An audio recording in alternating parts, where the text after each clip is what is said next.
Puncak hingga kini belum berakhir pemirsa. Di hari terakhir libur panjang Maulid Nabi ini, kawasan sekitar Pasar Cisarua juga masih dilanda kemacetan hingga 4 km. Meskipun telah diberlakukan rekayasa lalu lintas sistem satu arah. Inilah situasi arus lalu lintas di jalur menuju kawasan Puncak sekitar pukul 9 pagi tadi. Pantauan kontributor BTV di lokasi, kemacetan dua arah ini terjadi mulai dari kawasan depan kantor Camat Cisarua hingga menuju Puncak Pas. Kendaraan yang menuju ke arah Jakarta masih bisa melaju meski dengan kecepatan yang lambat. Namun arah sebaliknya cukup berbeda. Sebab kendaraan yang hendak menuju ke kawasan Puncak justru tampak seperti parkir di jalanan. Salah satu wisatawan mengakui bahwa dirinya sudah bertahan lebih dari 7 jam di jalur ini. Padahal sedianya ia dan keluarga hendak berwisata ke kawasan Cipanas. Bahkan menurutnya pada malam hari kemacetan yang dialaminya lebih parah. Hal senada juga diungkapkan oleh Nia yang memilih beristirahat sejenak di trotoar jalan. Ia dan juga keluarga hendak menuju ke kawasan Cisarua Puncak untuk menghadiri undangan pernikahan. Namun sayang harus tertahan oleh kemacetan kendaraan. Perjalanan dari mana ke mana nih? Dari Jakarta ke Puncak. Kena macet? Macet. Pak, lama? Lamanya 7 jam. 7 jam. Ini terus kemana lagi nih? Karena mau ke Cipanas. Ibu, ini rombongan apa ini? Rombongan besan. Kemana? Mau ke Hotel Sentosa. Hotel Sentosa. Sudah lama ini kena macet ini? Oh, kita berangkat dari Citerep, dari Bogor jam 5. Berarti sekitar 2 jam ya? 2 jam masih di sini ya? Ini kenapa harus turun ke bawah begini? Capek duduk di mobil. Di mobil sama capek ya? Langsung saja kita perbarui informasi terkait dengan kondisi terkini di jalur Puncak. Sudah ada kontributor BTV Heru Yustanto di sana. Selamat siang Heru. Heru, ini terlihat di belakang Anda cukup banyak kendaraan yang melaju, tapi sempat ada yang tersendat juga begitu. Bagaimana kondisinya di sana? Apakah memang masih terjadi kemacetan yang cukup panjang dibandingkan dengan kondisi pada pagi tadi atau seperti apa? Baik, selamat siang Adristi dan para pemirsa. Kalau Anda dengar di belakang saya ini sayup-sayup ada suara sirine mobil polisi. Ini adalah baru saat ini polisi bisa memberlakukan kebijakan sistem satu arah.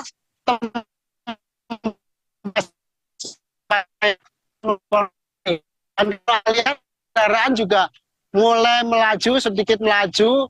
Ini yang sempat bertahan berjam di kawasan ini karena kemacetan di dua arah, artinya dari arah Puncak menuju Jakarta maupun dari Jakarta sendiri menuju Puncak terjadi kemacetan. Dan baru saat ini juga polisi berhasil membuka ruas jalan yang menuju ke arah Jakarta, sehingga saat ini diberlakukan sistem satu arah total dari Puncak menuju Jakarta begitu. Adristi. Oke, jadi apakah memang masih banyak kendaraan yang menuju ke arah Puncak atau justru sudah lebih banyak wisatawan yang pulang dan menuju ke arah Jakarta, Heru?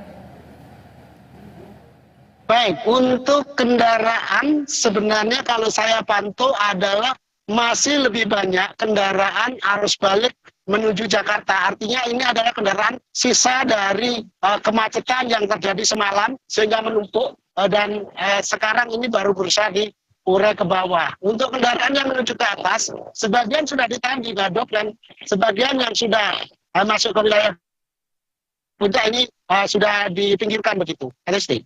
Oke, kalau kita dapatkan visual dan juga informasi bahwa kondisi kemacetan dari tadi malam ini cukup parah dan juga cukup panjang, Heru. Apakah sudah ada konfirmasi juga dari pihak kepolisian ataupun pihak berwenang terkait dengan adanya wisatawan yang meninggal setelah terjebak kemacetan hingga 9 jam? Betul sekali, Adristi. Saya baru saja berbincang dengan Kepala Bagian Operasional Satlantas Polres Bogor, Ibtu Ardian Novianto, dan dia mengkonfirmasi bahwa betul ada satu wisatawan yang meninggal di kawasan wisata Gunung Mas. Namun sebenarnya Pak wisatawan tadi menderita serangan jantung saat masih berada di lokasi wisata, artinya tidak meninggal di jalan begitu. Dan kemudian dievakuasi menuju masjid dan kemudian dibawa kembali ke daerah asal begitu. Artinya tidak meninggal di jalan namun meninggal di lokasi wisata begitu. Baik, ini kalau Anda katakan tadi memang sudah mulai berangsur jalan kembali, one way sudah diberlakukan di sana. Lalu titik-titik mana saja, Heru, yang mungkin bisa diperhatikan, yang patut diwaspadai juga dan juga disinyalir menjadi sumber kemacetan? Baik, sejak subuh tadi saya memantau beberapa titik yang mengalami kemacetan. Biasanya kemacetan terjadi di kawasan Simpang Pasir Muncang, namun pagi tadi Simpang Pasir Muncang tampak lancar, namun kemacetan terjadi adalah di Simpang Megamendung dan Simpang Pasar Cisarua serta di Gunung Mas ini, di mana kemacetan terjadi karena kendaraan yang tertahan dari kemacetan semalam, sisa kendaraan semalam begitu. Terakhir Heru, besok rencananya sudah kembali normal, artinya aktivitas pekerjaan atau kantoran juga sudah mulai kembali normal. Apa upaya rekayasa lalu lintas yang akan disiapkan oleh pihak kepolisian untuk menangani arus balik ke Jakarta nantinya? Baik, untuk hari ini memang pengaturannya relatif berbeda dengan hari-hari sebelumnya. Di mana saat pagi hari arus lalu lintas diberlakukan satu arah menuju puncak begitu. Namun kali ini justru diberlakukan sebaliknya. Mulai pagi tadi arus lalu lintas diberlakukan menuju Jakarta, satu arah menuju Jakarta. Ini untuk mempersiapkan arus balik sehingga warga bisa lebih cepat kembali ke Jakarta dan untuk bekerja mempersiapkan pekerjaan esok hari gitu. Baik. Terima kasih banyak atas informasi dan juga laporannya, Heru. Selamat bertugas kembali.